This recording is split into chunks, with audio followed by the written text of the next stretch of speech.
অনেক দিন পর আবারও চলে আসলাম। সবাই কেমন আছেন? অবশ্য কমেন্টে জানাবেন। আশা করছি সবাই ভালো আছেন। কিছু জিনিস আছে যে কখনো ভোলা যায় না। ধরুন, এক একজন এক একটা নেশায় থাকে।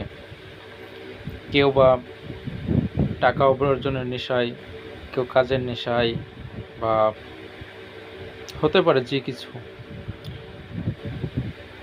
হতে পারে আপনি কাউকে খুব প্রচণ্ডভাবে ভালোবাসেন, যেটা ভাষায় প্রকাশ করা যায় না।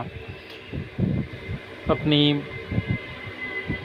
দিনের 24 ঘন্টার আপনি অনেকটা টাইমই তার পিছনে আপনি সময় দেন, তার সাথে কমিউনিকেশন রাখেন, কথা বলেন, ঘোরেন, খান। সামহাউ হঠাৎ করে তার সাথে আর যোগাযোগ হলো না। ধরুন আপনি ঘুমে আছেন, কেউ একজন ফোন দিয়ে আপনাকে বলল যে আপনি যাকে ভালোবাসেন সে আর এই দুনিয়াতে নাই। বিষয়টা কেমন হবে আপনার?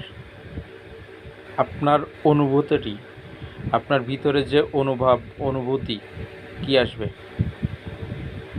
খুবই খারাপ।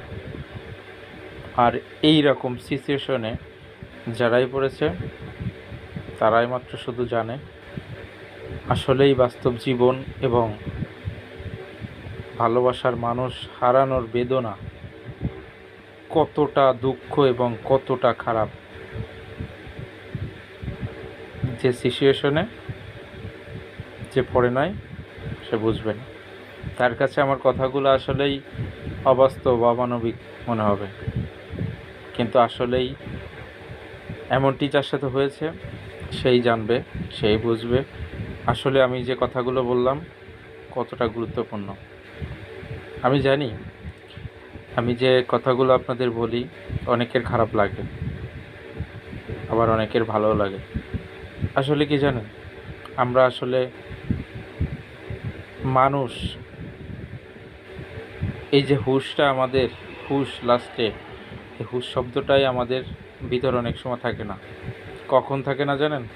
যখন আপনি একটি মানুষকে প্রচণ্ড পরিমাণ ভালোবাসেন, প্রচণ্ড পরিমাণ, মানে তার সাথে আপনার এক মুহূর্ত কথা না বললে আপনার ভিতর দম বন্ধ হয়ে আসে। সেই মানুষটি হঠাৎ করে যখন চলে যায় না, তখন আর কিছুই ভালো লাগে না।